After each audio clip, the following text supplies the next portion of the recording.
Welcome back, everyone. Week 8, Lecture 1. We're going to talk about principal components and factor analysis. So when do you use principal components and factor analysis? Well, when you want to determine whether responses to a large number of items, or it could be a large number of variables, are actually measuring some sort of underlying, latent, unknown set of dimensions, which we also call factors. So these things vary in a way that they're actually measuring some sort of underlying thing that I'm just not seeing. We call that a latent dimension or a factor. So whether responses or scores to a large number of observed items or variables, so for example, neo-PI responses, can they be explained by a smaller number of latent constructs? I don't know, 5 personality factors, for example. It's exactly how they created it. So the question is, are there underlying themes that can explain responses across multiple items or multiple variables? So example 1, personality. Does it consist of 2, 3, 5, or 16 factors? Well, Cattell found that large groups of traits could be reduced down to 16 core principal personality traits based on statistical correlations. Other people subsequently analyzed those and came up with eventually we got to 5, and I heard that they're moving in on a 2-factor personality solution.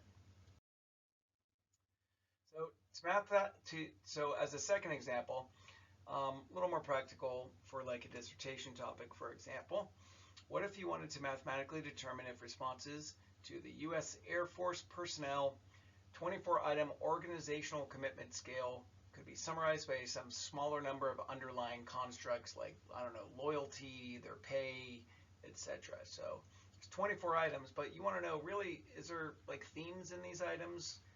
Do they sort of group together in ways that are meaningful? So here's the first 10 items from the organizational commitment scale.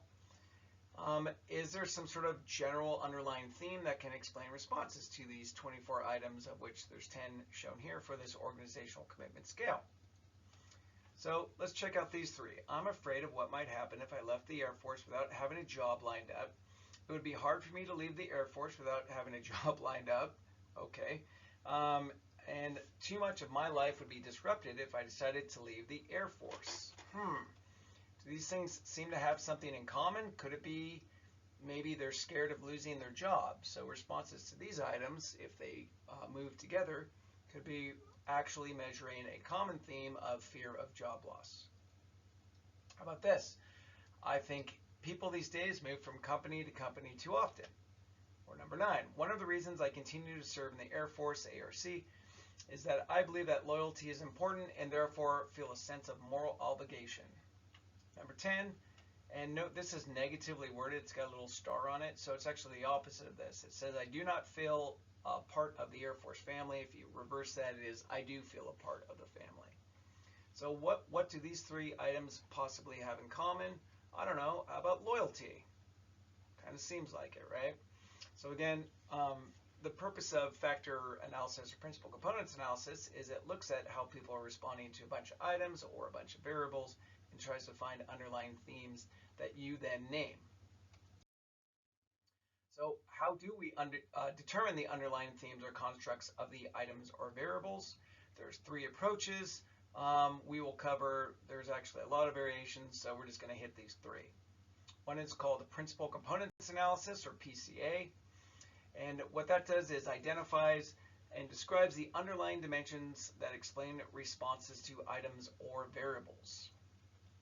And specifically, they focus on total variance among responses. So for all the variation in people's responses, kind of like a R-squared or a eta squared or omega squared, it looks to find dimensions that explain total variability among responses. And there's exploratory factor analysis, or EFA, and that again is used to identify and describe the underlying dimensions that explain responses to items or variables, but it focuses on common variance among responses. So not all variance, just variance that's shared among variables or shared among items. That is where they overlap.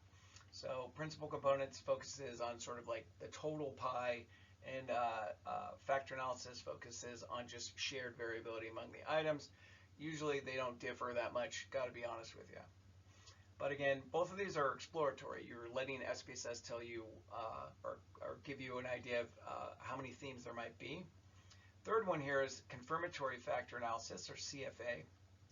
And it's used for testing hypotheses about how many specific themes you think there are. So, for example, if you were factor analyzing using confirmatory factor analysis, the NEO-PI, how many subscales are there on the NEO-PI? 5. You would expect that all the items on the NEO-PI, people's responses fit neatly into 5 categories, and those 5 categories correspond to the 5. So a little bit more about principal components analysis, or PCA. Again, the goal is to identify the underlying constructs. They're called principal components for this particular analysis that explain all or most of the total variance or variation among the items or variables. So all variation. And you don't need to hypothesize a specific number of constructs that you expect to find. It is an exploratory procedure. So here, for example, is these are albums actually, or bands. Sorry, these are bands out in space, and they're ranked on a bunch of different categories, beats per minute and lyrics or not, and that kind of thing. And someone factor analyzed it to find out how bands sort of cluster together in terms of music. You can see there's like an indie one, a rock one, a metal one, etc. And what things are closer to each other and what things are further apart. And some things don't really seem to fit any genre, right? So principal components, what are they? Well, they're linear functions or linear combinations of the original variables themselves. So if it's test items, it's linear combinations of the test items. If they're variables, it's linear combinations of the variables. It's basically weighted bits of multiple things put together, and it says these things go together in a thematic way. So here is total variability in the OCS responses, that is the Organizational Commitment Scale. And the very first PC, or principal component, that SPSS picks for you will be the one that accounts for the maximum amount of variance, the most amount of variance that it can among the variables, or in this case, the item responses. And let's say that 60%, that first factor, that first theme, it says, these items go together in a way that accounts for about 60% of all the variability in how people respond to the 24 OCS items. So let's say after looking at what those items are, you come up with a name and say, it looks like it's loyalty to the Air Force. So loyalty to the Air Force is one of the themes that underlies the OCS. It explains 60% of the responses. The second principal components that's extracted by SPSS will be the one that accounts for the next largest chunk of total variance. So the next biggest sort of R squared or eta squared, for example. And again, it'll get its chunk, and let's say that's 15%. Again, it looks at how people respond to the items and says, 15% of the variability seems to move in this particular way together among these items. You look at them, you come up with a name, and you go, that appears to be fear of unemployment. So 2 themes so far: loyalty to the Air Force and fear of unemployment. First one's always biggest, and they get smaller over time.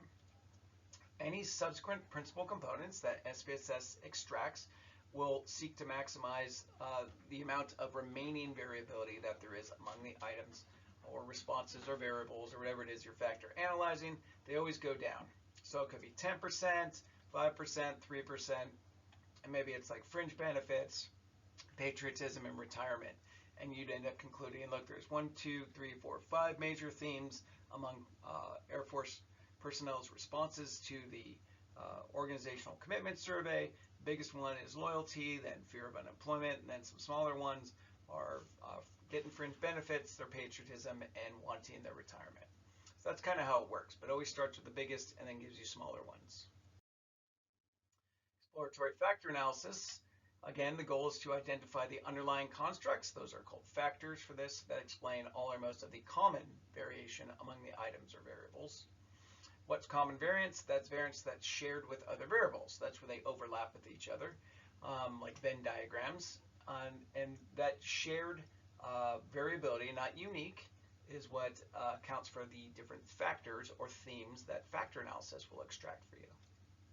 So again, you don't need to hypothesize a specific number of constructs you expect to find. It is exploratory.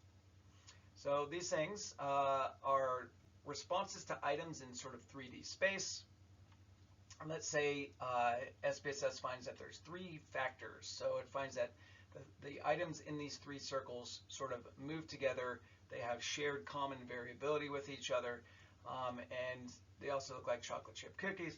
But the idea is you'd look at these items that fall in each of these factors and try to come up with the theme or the name by looking at what they have in common, like we did earlier with loyalty, and then what was it, like fear of losing your job, or whatever it was. So it's the same sort of idea. It's just looking at common variants rather than all variants. Cookie Monster. So finally, confirmatory factor analysis. This is one where you tell SPSS, I think there's this number of themes, and it sees if it can fit the data to your hypothesis of that number of themes. So the goal is to determine whether a specified number of underlying constructs, they're called factors again, adequately explains all or a big enough chunk of the common variance among the items or variables. So it is used for hypothesis testing about the expected numbers of themes or dimensions that underlie some sort of group of items or a group of variables. So for example, you could test again whether the NEO-PI does indeed appear to measure 5 underlying personality factors: neuroticism, extroversion, openness, agreeableness, and conscientiousness. So what you would expect is that responses to the different items, here they're pointing to different factors, all fit into, there's only 3 factors here, but there'd be 5 if it was in NEO-PI, but basically responses, common shared variability, excuse me, all point to a number of factors that you predicted. Excuse me. All the items, that is the arrows, load on the 3 factors. These are the big circles. Again, hopefully they fit the themes that you predicted, and that's how confirmatory factor analysis works, is it sees if the items fit into your themes. So in terms of sample size, you need pretty big sample sizes in order to do principal components and factor analysis. But let's say you have to have a minimum of at least 5 participants per item or per variable if you're looking at some sort of questionnaire or scale. But there's a minimum. You need at least 100 participants or observations in order to do PCA or factor analysis. So there are some guidelines out there by Commonality and Ray. A minimum of 5 or more participants per item or variable, just like above. For 30 items, therefore, you'd have to have at least 150 cases. So 5 cases per item is 30 times 5, or 150. So ideally, though, you sort of don't just get minimum sample sizes for factor analysis, you get big samples. And so ideally would be 20 or more participants per item or variable. So for 30 items, you'd have to have 600 cases. It gets pretty crazy pretty fast. What are the assumptions of principal components in factor analysis? One is that there is an assumption that the scale of measurement is suitable for correlational analysis. So you've got things that are ratio or interval, or at least something that's like. You have the assumption of normality, that the responses to the items or the variables are approximately normally distributed. Linearity, again, that all items or variables are linearly related to each other. That you don't have crazy outliers, and that's both univariate and multiple variables or multiple items together. You don't have crazy outlying weird values in there. And that there is some correlation among the items or the variables. Like you can't find common themes if things don't actually vary together, I guess. So the assumption is, yeah, they actually do have some sort of correlation among them. So how do we test this? We do correlation matrix to assure that there are some decent sized correlations. That's defined as 0.3 or higher absolute value among the items or among the variables. You want big correlations. Big correlations means more relationship among the items or variables. You're going to get a better solution out of your PCA or your factor analysis. Because if they're not correlated, it's not going to be able to create clusters of items, right? I hope that makes sense to you. But if things don't, it's kind of like linear regression. If your predictors aren't related to your dependent variable, you're not going to build a very good model. Same thing here. If your things you're trying to find common themes among aren't really correlated with each other, you're not going to find very good common themes. There are 3 steps for doing either type of analysis. Number 1 is what's called the initial extraction of principal components or factors. This is where SPSS determines the number of underlying principal components or factors, and there's a couple different ways to do this. This is the exploratory way. You can use what's called Kaiser's criterion, or you can use a scree plot, or if you're doing confirmatory factor analysis, you just tell it, hey, I think there's this number of factors. So confirmatory, for example, let's say for your dissertation you were making up a questionnaire that you thought had 4 different areas of people's understanding of the effects of, for example, mental health on crime, and you thought there was 4 areas that you wrote questions for. If you were to factor analyze that using confirmatory factor analysis, you'd expect that all the items you made neatly fit into those 4 categories just like you made them. That would be an example of where you'd actually do this for your dissertation. The second step is what's called rotation of the principal components or factors. And this is really just a thing SPSS does. It's an algorithm it does to try to clarify the principal components or factor structure to improve the loading of the items or variables on the factors to make them more interpretable. So it does something mathematically to try to make things neat and clean so that each item only loads on one factor strongly and that all items load on a factor. Finally, the last step is sort of the make-believe step where there is no one solution for step 3 here. You actually look at how the items or variables load on each factor and which ones load strongest on each factor. And you start working with the variable or item that has the strongest, highest correlation with that factor. And you say, okay, this is the item that or variable that is the primary theme. And you then go to the next strongest related, and you start trying to go across these items and look, what do they have in common? What do these items appear to have in common with each other, working from the strongest on down, knowing that the stronger ones are more important for the overall theme than the weaker correlated ones. And so like we did on the very beginning of this, looking at the OCS, you're looking at the items that sort of move together, and you try to come up with that theme, and you actually name it. So there is no, again, one way of doing this part, and people disagree, and that's okay. So those are the 3 steps for doing principal components or factor analysis. So step 1, just a little more detail, is the extraction. It's how many factors you think there are that are underlying the variables or items that you are measuring. So you have to come up with some sort of answer, and there's a couple ways to do that. It is similar to forward multiple regression. So principal components and factor analysis doesn't actually begin with a dependent variable. It starts with a measure of the total amount of variation among all items or variables, either total or factor would be common variance among the items, and that's what it actually analyzes.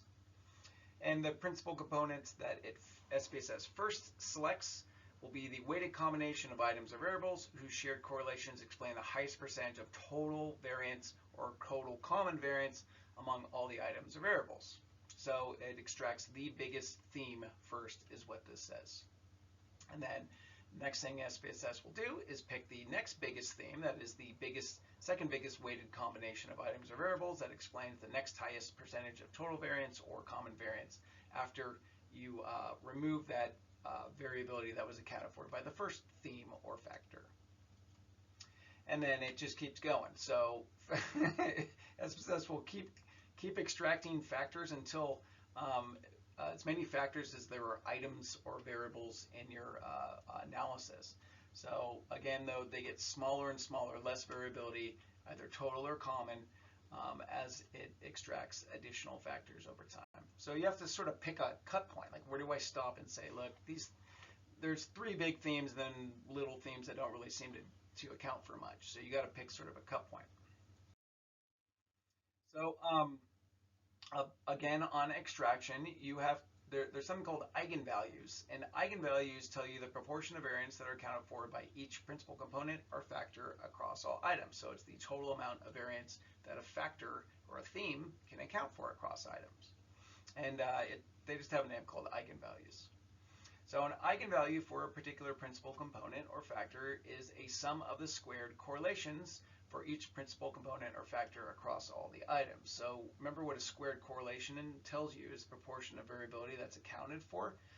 This is the proportion of variability, and it's summed across all the items that load on a factor. So you get, when you sum them, you get the total amount of variability, either total or I guess common for factor, that theme or factor can account for among all the items. So it's the sum of R squareds basically of each item or variable with the factor. Sum them up, you get the total variability accounted for by that item or factor. Excuse me, a principal component or factor. So a bigger eigenvalue tells you that there's a larger overall relationship between that principal component / factor and the items or variables. So a bigger eigenvalue means that's a bigger theme. Counts for more variability. So eigenvalues can range from 0 to the maximum number of items. So it can account for 0 variability up to 24, which would be the variability among all 24 items, for example, on the OCS. Or if there's 10 items, it could range from 0 up to 10. So it's not really a percent like we wish it was. It's the proportion of items that is accounted for by each factor or principal component. So basically, an eigenvalue of 0 tells you this factor doesn't really explain any variance. This theme doesn't explain any variance in the items or variables. Higher values tell you, hey, this factor or theme or principal component accounts for a larger and larger proportion of variability among the items. So generally, only eigenvalues that are greater than 1 are considered stable and are retained. So one way to choose the number of themes you think there are, or see how many factors have eigenvalues that are greater than 1, and that's called Kaiser's criterions. That's one way of picking where to stop in the sort of how many themes SPSS comes up with, is say, well, how many eigenvalues are greater than 1? And that's called using Kaiser's criterion to choose how many factors to extract. First eigenvalue, again, will always be the largest. It will explain the biggest amount of variability. Successive ones will have lower values. So the percent of variance accounted for by each principal component or factor is also shown, so it does actually convert the eigenvalues to total percentage of variability that's accounted for among all the items or variables. And the cumulative percent accounted for across successive principal components or factors is also shown. So it starts adding it. Factor 1 accounts for 20%, factor 2 accounts for 10%, so together that's 30 total percent of variability accounted for by 2, and it just keeps going. So how many principal components or factors should you retain in your analysis, like if you're not doing confirmatory? Well, one way to choose that, again, is Kaiser's criterion. You retain the number of principal components or factors that have eigenvalues that are greater than 1. Another way to do it is called a scree plot. So we actually make this, SPSS makes this plot called a scree plot. That's a graph of the principal components and factor eigenvalues. And another way is to retain the confirmatory way. You retain the number of principal components or factors that are predicted or expected by your theory. So I made 4 subscales, so I expect there to be 4 factors, for example. So this is a scree plot on the right. And scree in real life is the accumulation of rocks that occurs at the bottom of a cliff. So if you look at the picture, you can see there's rocks at the bottom of the cliff. So that's your scree. The cliff tells you, like you want to retain the number of factors that are part of the cliff. So the cliff is the steep part there, and you can see there appears to be 2 factors, one big one at the top, and then one second one smaller down, and then the rest are all just scree at the bottom of the plot, right? So you can see 2 are on the slope, and then everything else is just sort of rebel at the bottom. So using the scree plot approach to choosing how many factors to retain, you might say, hey, it looks like there's 2 major themes and then a bunch of little junky, not useless themes because they're too small. There's my 2 big themes up top. I would say it looks like I will retain 2 themes or 2 principal components to explain the total variability among these responses, because that seems to make sense given this approach, showing that there's two big principal components and then the rest is just noise.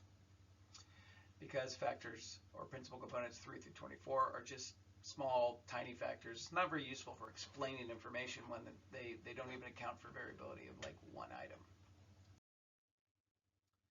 So some other considerations for determining the number of principal components or factors. Try retaining different numbers of principal components and factors and comparing the results. So if you're truly doing exploratory stuff, try different numbers of factors or principal components retained and see which one seems to make the most sense when you're trying to interpret them. So the principal components or factors have to be able to be meaningfully interpreted and make theoretical sense for you to retain them. So the interpretability of the last factor is another criterion to take into consideration. Does that last principal component or factor make sense? When I look at the items that load on it, I'm trying to come up with that theme. Can I come up with a theme, or is it just junk? So if it's junk, maybe you go back one, okay? You say instead of 3, I'm just going to keep 2 because that third one doesn't make a lot of sense. So stop extracting your principal components or factors when they no longer represent useful or meaningful clusters of items. You can't make sense out of them or come up with a theme for what that principal component or factor is actually measuring. So a good principal component or factor solution is one that explains the most variance with the fewest number of factors. So yes, that's parsimony again. So you want a parsimony solution if you can have one.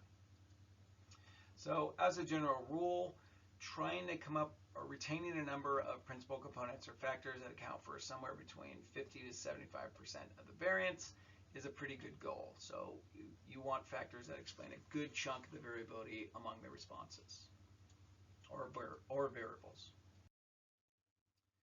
So rotation, again, once you've said, hey, SPSS, keep this number of factors, SPSS will do that mathematical algorithm where it rotates things mathematically to try to make a clean solution so that's easier for you to interpret what the items load on each factor are, and therefore you can use them to figure out what the themes are. So there's different methods of doing principal components or factor rotation. There's Varimax. So Varimax is one that minimizes the principal component or factor covariation. It's the most common. So what it does is it tries to ensure that each item loads strongly on only one factor and that the factors don't overlap with each other. The themes are,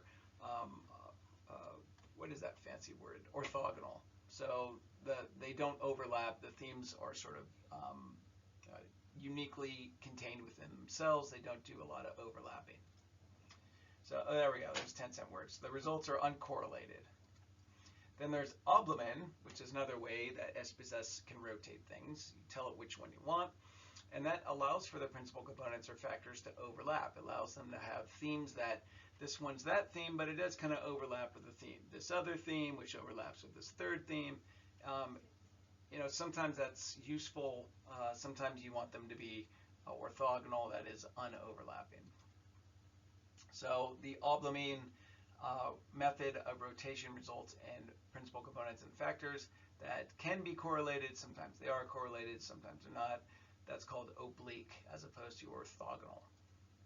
There are lots of others listed in SPSS methods for doing the rotation. Quartermax, Direct Obleman, Promax. I don't know what they all are, gotta be honest with you. That's why Google exists. I've only ever used Varimax and Obleman, but different ones are out there. If you're interested in them, you can just look them up on Google. So note that when you rotate them, or have SPSS rotate them, it doesn't actually alter the mathematical accuracy of the principal component or factor structure. It just clarifies it. So it's just running this algorithm to try to make it cleaner for you, to make your understanding easier. It doesn't actually alter anything mathematically. So step 2, you want to interpret your factor loadings. You want to find the correlation of each item or variable with each principal component or factor. So that's part of step 2. So these factor loadings, and really it's the correlation of each item or variable with each factor. So it's how strongly that item or that variable correlates with that theme and that theme and that theme and that theme. So like all correlations, they range from -1 to +1.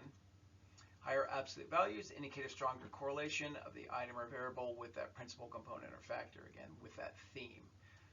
So the sign indicates the direction of the relationship. This is probably not surprising. So, positive means that higher responses to the item or variable are positively associated with that theme. Negative means that higher responses to that item are negatively associated with that theme. So the sum of these squared factor loadings is how SPSS calculates the proportion of item or variable variance total that's accounted for by each principal component or factor, squares those factor loadings, those correlations, sums them, and that tells you the proportion of variability that each theme accounts for. So the goal of rotation in SPSS is to come up with something called simple structure. So this is that mathematical algorithm again where SPSS is trying to make things easy to interpret. So what's it mean things are easy to interpret? Well, it means that your factor or principal component solution has what we call simple structure. What's that? Well, that's when each item or variable loads highly, which is 0.4 or higher absolute value on only one principal component or factor. So each item or variable loads strongly, that's 0.4 or higher absolute value on only one theme. A moderate loading would be somewhere between 0.3 and 0.39. So those are still loadings, but they're just not high loadings. Okay, they're just out there, they're moderate loadings. Second thing that simple structure tries to do is that each item or variable in number one, that is that highly loads on only one theme, weakly loads on all other themes. So they're 0.4 or higher correlation with one of your principal components or factors. That is one of your themes, and then they're weakly correlated, which is less than or equal to an absolute value of 0.29 on all the others. So you want each item, for example, to be strongly associated or highly associated with one theme and then weakly associated with the other themes. You don't want a lot of this moderate sort of in between where it's 0.3 to 0.39 on you know, so it's strong. You want it to, first of all, you want it to not be strong on more than one factor. That's a problem. And then you want it to be strong on only one factor, and which would be, it's got 0.4 for one variable. Each variable is 0.4 or higher for one factor or principal component, and you want them to be 0.29 or less for all other themes or variables. So the third criterion is that you want every principal component or factor to have 3 or more items for it that meet criteria number 1 and number 2. So first two have to do with how each item or variable loads, and again, you want each item or variable to load strongly, that is highly, 0.4 or higher absolute value on only one factor, and then weakly on all the others. And then criteria 3 here says you want for every theme, that is every principal component or factor, you want at least 3 items that meet those 2 criteria, 1 and 2. So more items or variables that load highly on a principal component or factor equals greater principal component or factor reliability. So here's an example of a rotation of first 3 items of the organizational commitment survey. And note that this is what we call the unrotated component matrix. In the title here, it just says component matrix. And you can see that item OC1, which is item 1, loads 0.4 or higher on theme 1, that is column 1, theme 2. And then for the other columns, 3, 4, 5, and 6, the other principal components or themes, it's a weak correlation, right? It's 0.29 or less absolute value. So item 1 loads highly on multiple principal components, so that's a problem. Like you don't want it to be 0.4 or higher on more than one column, and these columns are your themes, your principal components. So that's problematic. It is good that it loads weakly on 3, 4, 5, and 6 themes that are underlying these data, but it's bad that it loads so strongly on the first 2 themes. So for item 2 on the organizational commitment survey, it loads strongly on theme 1, 0.73. Again, that's just a correlation of that item with that particular principal component, which is a column here. And then notice that it's weakly correlated for all the other ones, for 2, 3, 4, 5, and 6. So that looks pretty darn good. Item 2, right? 0.7 strong correlation for theme 1, whatever theme 1 ends up being. Weak correlations for themes 2, 4, 5, and 6. 2, 3, 4, 5, and 6. How about item 3? Does it look good? Well, it's got two strong correlations, again, like item 1. Item 3 loads positively and strongly, that is 0.4 or higher absolute value, in item 1, but also negatively and strongly on item 5. So again, we have responses to this item load strongly on more than one theme, even though it's weak, and actually it's moderate on number 6 as well, right? So absolute value for number 6 is 0.37, which falls in that sort of moderate correlation. So item 3 is really a problem. It loads strongly on more than one theme and then moderately on theme 6 as well. Here's the rotated matrix. So this is what SPSS pops out after it does its little algorithm trying to clean things up. And let's see how what happened after it did its little mathematical rotation. Now, item 1 loads highly on only one principal component. So looking across here, it's responses to item 1, OC1. Now it loads strongly only on theme 2, but it does load weakly on theme 3 still. So it's not ideal, but it's better than it was before it was rotated, right? It's 0.4 higher absolute value correlation on only theme 2, that is column 2. How about item 2? It's even stronger loading on just theme 1, that is column 1. Now it's 0.81, it was 0.73, and it's weak on all the other themes, all the other columns, and so therefore that looks pretty darn good. It loads even higher and only on one principal component. Item 3 still loads highly even after this mathematical rotation on multiple themes, and what's kind of weird is originally it loaded strongly on theme 1 and 5 up top, right? After rotation, it's loading strongly on theme 3 and 5. So it's shifted things mathematically, sort of moved around the variability, but not changed the overall relationships. And you find that now in trying to clarify things, it's loading strongly on whatever theme 3 happens to be, which nothing loaded strongly on before. And theme 5, it's even stronger. So in this simple example, we would say simple structure was not achieved. The goal again is to have each item after rotation load strongly on only one item, that is 0.4 or higher on only one item, and then weakly on all other items, that is 0.29 or less. Item 1 loaded strongly on only one item, but it also has a moderate correlation, 0.395, with theme 3. Item 2 did achieve simple structure for that particular item, right? It's got 0.81 on just item theme 1 and weak correlations on 2 through 6. But then item 3 is a mess. It loads strongly, 0.4 or higher absolute value on 3 and 5. And it's also moderatively correlated with theme 1 and theme 6, negatively for 6, positively for 1. So this, we would say, simple structure not achieved. So how many items or variables should load on each principal component or factor? So the maximum number that can load on any particular principal component or factor is all items or variables, right? So you could have a single theme that covers your entire depression questionnaire, for example. All items load strongly. They all appear to be measuring depression.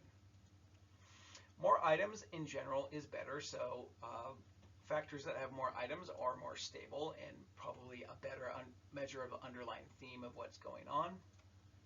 The bare minimum is 2 items. You have to have at least 2 for it to even be a theme. Otherwise, it's just representing a single variable or a single question. So you have to have at least 2. More is better. So the recommendation is that you have at least 3 items or variables that load strongly on each principal component or factor. That's why the third rule of simple structure is that you have at least 3 items that load strongly on only one principal component or factor, that is only one theme, and then weakly on all the others, trying to achieve at least 3 items per column that meet the criteria 1 and 2, that is a strong correlation for only one theme, weak correlations for all other themes. So 4 to 10 items is loading strongly on, meeting the simple structure for a particular principal component or factor is considered good. So we need to interpret the commonalities. Again, commonalities tell you the proportion of variance of each item or variable that's explained across all the principal components or factors. So rather than the proportion of all variability that is explained by the theme among the items, this is across all the themes what proportion of variability of the item is explained. So it's the flip side. So the communality for a variable is the sum of the squared loadings for that variable or item across all the factors or principal components. So it can range from 0 to 1. You can account for 0% of variability all the way to 100%. 0 means that the principal components and factors explain none of the variance for the item or variable. A communality of 1 tells you that the principal components and factors explain all of the variance for a particular item or variable. So high communalities are ones that are 0.5 or higher, and that tells you that the factors together explain at least 50% of the variance for that item or variable, so that's considered pretty high. Low ones are less than 0.5, and that means the principal components or factors don't even explain 50% of the variance for this particular item or particular variable. So you get what's called an initial communality, and this is where SPSS just assigns each variable an initial value of 1. You're going to ignore these on your output. You want to look at what's called the extraction communalities, and these are the ones that tell you the proportion of item or variable variance that's explained across all the factors or principal components. So good principal component and factor solutions account for 50% of the variance of all your items or for every item or variable. So finally, step 3 is trying to interpret what the principal components or factors mean. So to interpret them, you look at the items or variables that load highly on each factor or principal component. So what does that mean? You look for those that have a factor loading that is absolute value of 0.4 or higher, and you start with the highest of all and move down the list from strongest down to weakest. The items or variables that load the highest on each principal component or factor best define the meaning of the underlying construct or theme that's being measured by that theme or factor. So you want to find them and pay attention to the strongest correlation, then the second strongest, etc. Items that load less highly or only moderately, that is absolute value 0.3 to 0.39, are less important for interpreting the underlying meaning of the principal components. So it's the ones that are strongly correlated that really drive how you interpret the theme that's being measured. So the sign of a loading tells you whether the item or variable is positively or negatively associated with the principal component or factor. Again, positive, higher scores for this variable or higher responses to this item are positively associated with the theme. Negatively would tell you that higher responses or higher values for the variable are negatively associated with that theme. So occasionally an item or variable isn't going to load on any principal component or factor, and that tells you that the item or variable is not really related to the underlying constructs or themes that are being represented by any of those principal components or factors. So it does happen. You end up with an item that's just sort of on its own, a maverick item. That does happen. I think we run into it tonight. So such items likely have low item total correlations, if you remember those, how much performance on the items associated with performance on the overall test, and they tend to have poor communalities, very little variability, definitely less than 0.5 accounted for across the themes. So to interpret the meaning of each column, that is the meaning of each theme, we will look at the items that first load highly, so that is absolute value of 0.4 or higher. So here is the rotated component matrix for the organizational commitment survey. And let's take a look at theme 4 here. And we're going to look at the items that loaded strongly on theme 4, whatever theme 4 is, because we got to give it a name by looking at which items loaded strongly on it. So first one, the strongest correlation is OC item 7. Item 7 was, I really feel as if the problems with the Air Force ARC are my own. So higher responses to that item are positively and strongly associated with whatever theme is being measured by the principal component 4 here. So it's sort of taking ownership so far of being of the Air Force. You're sort of part of a bigger thing, I guess, something like that. Who knows? Let's look at the next one. Next strongest correlation with theme 4 or principal component 4 is 0.634, and that is item 9.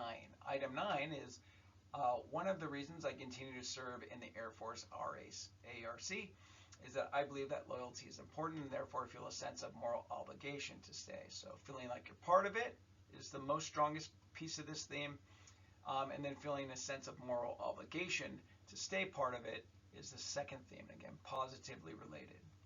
What's the third one? Third strongest loaded one. You can see it's dropping off a lot here. We went from 0.82 to 0.63, now we're at 0.41. So we're getting, these items, as we're moving down, are weaker and weaker associated with whatever theme is being measured. Item 12, positive correlation, 0.41. If I had another offer or better career opportunity, I would not feel it was right to leave the Air Force. So again, it's sort of loyalty to the Air Force, right? It's part of this theme. What is the common theme that items 7, 9, and 12 seem to be measuring? What do you think? Oneness, loyalty. I mean, the point is you get to come up with what theme you think is being measured by. I feel as if the problems of the Air Force ARC are my own. One of the reasons I continue to serve is that I believe loyalty is important, and then therefore feel a sense of moral obligation. And if I had another offer, a better career opportunity, I would not feel it was right to leave the Air Force. Is that loyalty? Is that feeling part of something bigger? Oneness? You get to decide. Coming up with what the themes actually are is part of the fun of this. But again, start with the strongest correlation and sort of work down. And there were no more items that loaded 0.4 or higher for component 4, but you would have kept going if there were more. So let's do a worked example. And we're going to use the U.S. Air Force personnel's responses to the 24 items of the organizational commitment scale. Can they be summarized by some smaller number of underlying constructs? Why people stay or feel committed to the Air Force. So this was someone's dissertation again. So it's exploratory because we're not given a set number of expected principal components or themes. We're just saying, is there some underlying number of themes that's less than 24 individual items that can kind of summarize why people feel committed to the Air Force? So a better way of saying it might be, what are the primary factors that underlie commitment to being in the U.S. Air Force as measured by the organizational commitment scale? So this is the organizational commitment scale, 1 through 24. It was administered in the study to 285 U.S. Air Force active personnel and reserves. They were coded from 1, strongly disagree, to 7, strongly agree in SPSS when they entered their data. And note that items 6, 10, 13, 19, 21, 22, and 24 are reverse scored. So if you look at item 6, for example, you see, I do not believe that a person must always be loyal to his or her organization. It's got the little asterisks on there, and the asterisk is the indication to you that it's actually the opposite of responding to that, is associated with a theme or whatever. So normally they're positively worded. So there is item 6. I do not believe that a person must always be loyal to his or her organization. It's got a star. So they're generally reverse scored. They were recoded in SPSS so that more disagreement, that is lower values, were actually flips as higher. So they indicated more organizational commitment. And you do that in SPSS using a recode into different variables where you say, anyone who said 1, give them a 7. Anyone who said 2, give them a 6. All the way down, you sort of flip the responses so that higher responses are all consistent with more loyalty. Because if you more agreement with, I do not believe that person must be loyal to his or her organization. If you strongly agreed with that, that would be a 7, and it's actually consistent with less commitment to the organization. So we flip it so that the 7 becomes the 1, so that things are consistently measured. Here's the SPSS data file, and you can see it's just responses 1 through 7 to each item, including the recoding. So to get the principal components analysis, we go to dimension reduction and factor. In the factor analysis box, I have put all 24 OCS items in the variables box. Under extraction, I got a scree plot, and I just kept the method as principal components. I didn't choose factor or confirmatory. And excuse me, for rotation, I selected the Varimax rotation.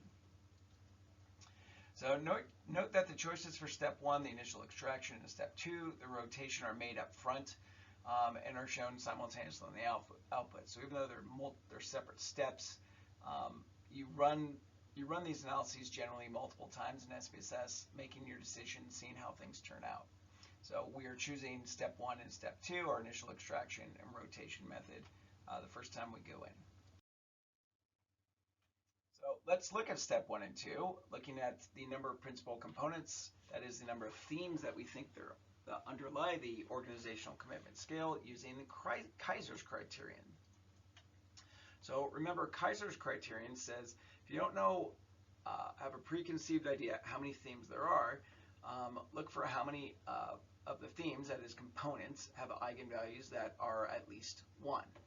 And here you can see it extracted 24 total themes from their responses to the OCS items, so it'll extract as many themes as there are items or variables. So 24, but note that only down to 6 is the total eigenvalue 1 or larger. See that total column, 1.039. Once you go to 7, you're below 1, you're at 0.852. So this suggests, using Kaiser's criterion, that there is maybe 6 themes to why people stay in the Air Force. So why? Because there are 6 principal components with eigenvalues that are greater than 1, and that's the total column. So the first one, theme 1, that it thinks it's found, explains 23.42% of variability. So 23.4% of variability in organizational commitment scale responses. So that's the biggest one. Next one will always be smaller. Next one, whatever theme 2 ends up being, explains about 19% of variability in organizational commitment responses. Next one, again, it drops off dramatically. It goes from 19 to 5.9 or 6. The remaining 4 principal components, they do have eigenvalues that are greater than 1, but each one only accounts for less than 6% of the variability. So they're not very big compared to those first 2 themes, right? 23%, 19%, and then it drops all the way down to roughly 5.9 or roughly 6. So there's a big drop in the proportion of variability in the items that's accounted for by the themes, so maybe there's actually only 2 themes. I don't know. This is kind of the process you go through with this, trying to figure out how many themes you think there are, and there's a little bit of guesswork and sort of tea leaf reading. So together, those 6 themes that SPSS is suggesting using Kaiser's criterion account for 63% of all the variability among responses to the 24 items. That's that cumulative percent column. So all 6 principal components cumulatively account for 63.2% of OCS variability. Again, that sweet spot is at least 50, up to 75 is pretty darn good. So another way of picking how many themes you think there might be underlying the organizational commitment scale is to use the scree plot. Remember, you look for how many themes are on the cliff, and that's how many themes you retain versus the scree at the bottom of the cliff. So what's it look like? Well, this is what the scree plot that SPSS makes look like. It looks like there's basically 2 themes on the cliff, so 2 themes that account for big chunks of variability, and then it kind of drops off into scree. So this suggests that maybe there is only 2 principal components or 2 major themes that underlie why people stay in the Air Force, not 6. So Kaiser criterion, you'd be doing 6 themes. If you did the scree plot method, you'd say, you know what, there's really just 2 big themes. The rest is just rocks at the bottom of the hill. So should we retain 6 or 2 principal components? Well, the default in SPSS is to retain 6 principal components. It'll retain as many principal components or themes as there are principal components with eigenvalues that are greater than 1, and that's Kaiser's criteria. So that is the default in SPSS. So this suggests the 6-factor solution, and again, across all 6 factors or themes, I guess they're principal components, not factors, but whatever. They cumulatively account for 63.2% of variability in the OCS responses. There they below. So again, starting with the biggest and then going down the smallest, but that cumulative column is adding the percents cumulatively across the 6 factors. And together that's at 63.2% of variability accounted for by a 6-factor or 6-theme solution. So what's this mean? Well, it means that there's, SPSS is suggesting that there's 6 constructs or themes that underlie the participants' organizational commitment responses. So again, you could have a couple big ones and then some smaller ones, or maybe we're going to go with the 2-factor solution. Who knows? There's no one way of doing these particular types of analyses. They're kind of fun. So the scree plot, however, trailed off after only 2 principal components, right? So there's only 2 on that cliff and the rest is just rocks at the bottom. So going by the scree plot way, we account for 35.87% of the variability in the responses with just 2 themes, and that suggests a 2-factor solution, but we're not really getting that 50 to 75%, so maybe this isn't that great of a solution. Maybe it's somewhere in between. Maybe we got to try to interpret the factors and see if they make sense, etc. So if we went with the 2-factor solution, we'd be saying really there's only 2 major themes for why people stay in the Air Force, their organizational commitment. Just 2 big themes. There isn't really 6. So how do you figure it out?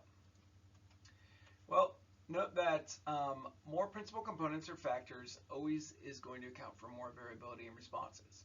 But the question is, 1 and 2 are big themes. Are 3 through 6 actually interpretable? Can we, when we look at what items load on them, do they make sense? Do we end up with a simple solution? So for step 1 and 2, note that you can ignore the non-rotated component matrix. See up top there, it just says component matrix. Those are the unrotated principal components and factor loading, so don't go interpreting those. Those are uninterpretable and they should be ignored. It just prints them out. You want to look at the extraction commonalities. Again, this is the proportion of variability for each item that's accounted for across the themes. You get initial, where I told you it sets it all at 1, it's just totally useless. You get extraction is what that commonality is after it extracts the number of themes it thinks there is. The extraction commonalities here range from 0.42 to 0.75, so about 42% to 75% of the variability of each item is accounted for by this particular factor solution. So it indicates that the proportion of variability that the 6 extracted principal components together account for each OCS item. So, I mean, not bad. We want 0.5 or higher really is what we really want. For at least 50% of the variability in each item is accounted for. Note that 2 OCS items have extraction commonalities that are less than 0.5, right? So item 12, we're only accounting for 42% of variability. In item 21, only accounting for 47% of the variability. So we're not quite getting that 50% of variability explained. That is a commonality, extraction commonality that's 0.5 or higher for 2 of the items, but for 22, looks like we are. So whatever it is that OC item 12 and 21 measure, it's pretty different from what the other 22 items are measuring. Okay, so whatever those 2 are measuring, they don't really fit as well with the themes that are being covered by the other 22 items. That's what this suggests. So 6 factors cannot account for 50% of the variability for 2 of the items. So using a 6-factor solution, we know we're not going to be able to account for at least 50% of the variability for these 2 items, item 12 and item 21. So let's try to interpret these things. So there's our rotated component matrix. And for each OCS item, we want to identify all the high loadings across these 6 here. There's 6 total principal components. So when we used to print this, we'd highlight the ones that are 0.4 or higher absolute value. So ignore the sign. So for item 1, it loads strongly on theme 2. Item 2 loads on theme 1, 3 on 3, but also 3 on 5. 4 loads strongly on 2, but also on 3. Item 5 loads very strongly on theme 1. Item 6 loads strongly on theme 6. 7 loads strongly on theme 4. Item 8 loads strongly on theme 1, etc. And what we're looking for here is that each item loads strongly on each item loads strongly on at least one of the themes or principal components is one of the things we're looking for. So we're looking for 0.4 or higher. The red ones here in this example are loading strongly or highly on more than one of the themes, and they're a problem. So items 3 and 4 and 21 so far are not doing good. And then item 24 also loads strongly on theme 5 and theme 6. So 20 of the items, so the ones that are green, load 0.4 or higher absolute value on only one principal component. So remember that very first criteria for a simple solution is you want each item to load strongly 0.4 or higher absolute value on only one of the columns. So you want it to have a correlation that's 0.4 or higher with only one of the themes or one of the columns. For 4 of those items, that's 17%, they load 0.4 or higher on multiple columns or multiple principal components or themes. So that's confusing. So you got the same item, for example, item 3 is related to both theme 3 and 5. Item 4 is related to both theme 2 and 3, and that's a problem. You really want them to be 0.4 or higher on only one of these columns, only one of these themes. But the good news is all items load at least 0.4 or higher on at least one of the principal components or themes. That's a good thing. So we don't have a situation where an item doesn't load strongly on any of the themes or principal components.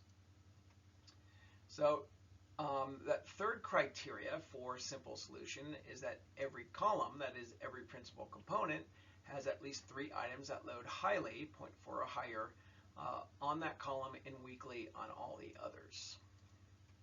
So not every principal component has 3 items that load high on it and then weakly on the others. So for example, an example of where that is met is column 4, that is theme 4 here. Principal component 4 has exactly 3 items that are green. They load strongly on just theme 4 and weakly on the others. But take a look at the next theme over, that is number 5. You've got item 3 loads strongly on it, but also strongly on 3.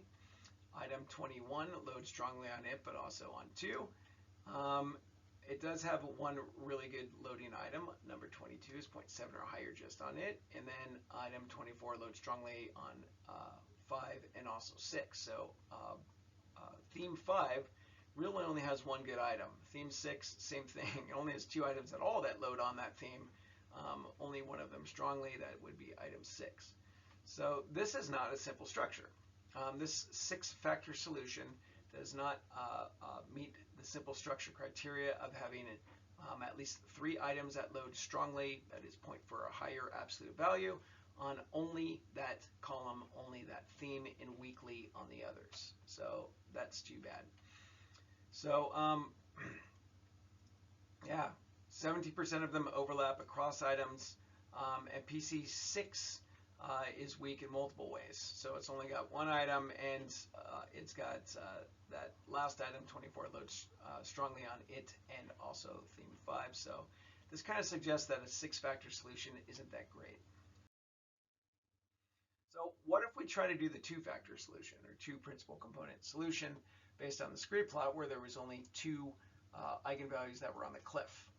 We're now doing a confirmatory analysis, forcing SPSS to try to fit the items to just a 2-factor solution, as was suggested by the scree plot.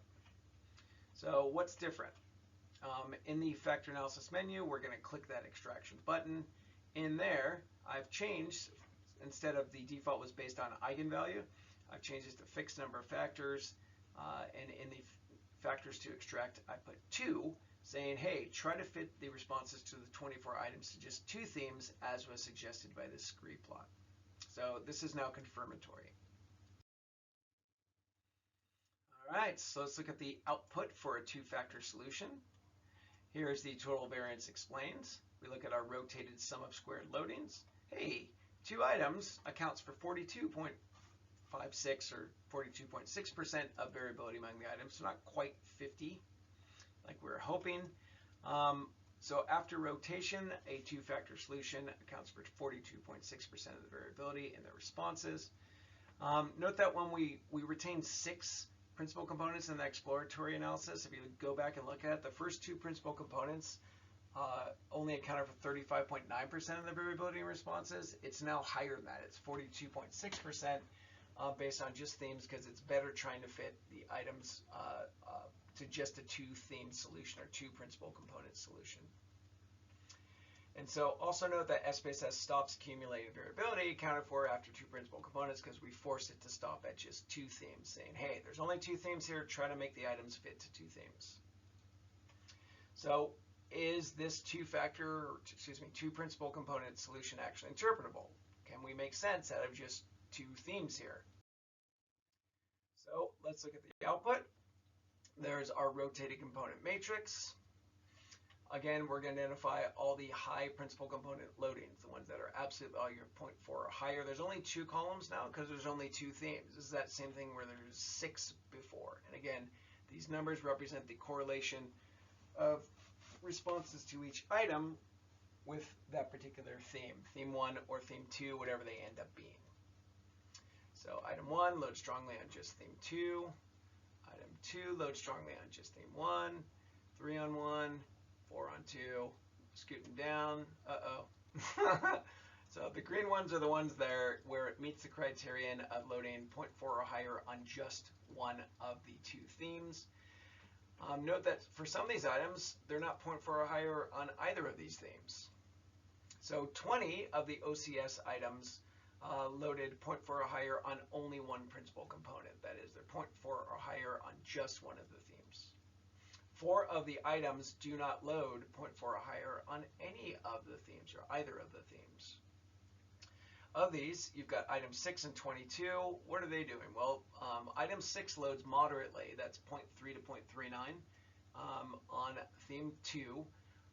Item 22 also loads moderately on theme 2. So not awful. Ideally, these things would be stronger. They'd be 0.4 or higher on just one of these. These 2 items, 6 and 22, load moderatively on theme 2, whatever theme 2 ends up being. Still could be worse. Like this, for example. Item 15 loads moderatively on both theme 1, component 1, and theme 2, component 2. So remember, weak was 0.2 or less absolute value, moderate was 0.3 to 0.39 absolute value, and strong was 0.4 or higher absolute value. So item 15 here loads moderatively, so almost strongly. 0.398 is awfully close, right? So it's slightly more strongly related to theme 1 than theme 2, but it is not strong on either one. It is moderatively on both. And then we got item 7 here, 0.27 or 0.267, 0.267. It doesn't load even moderately on either of the themes. So item 7 is not strong related to whatever theme 1 is in theme 2, that is principal component 1 or 2. So again, not a perfect solution. It is closer to simple structure than we were with a 6-factor solution. Can we interpret this? So let's see if we can actually interpret this. And again, there's no one way of doing this principal components factor analysis stuff. You just kind of try different things and see what sort of solution accounts for the most variability, gets that simple solution, and also makes sense when you try to interpret the themes. So here there's 2 themes. We got 1, 2, 3, 4 items that don't do a great job of just loading strongly on only one factor, but we're going to try and interpret it so we can actually finish this lecture. So let's try to interpret the 2-factor solution looking at just principal component 1, that is theme 1. So we're going to look at the content of the items that load on the principal component in strength order from the strongest to the weakest. So we're looking for the strongest item that's most strongly correlated with theme 1, and then going to second strongest, third strongest, etc. And trying to look at the content of those items and come up with some sort of theme, like what do these things seem to have in common. So there's number 1. These are the items that load strongest on here. The items load in order of strength. 23 is the strongest at 0.813, then 5 at 0.770, then 20 at 0.755. So we're going to start with 23, then go to 5, then 20, then 2, and we're going to keep going until we get a feel for what is the theme that's being measured by this item.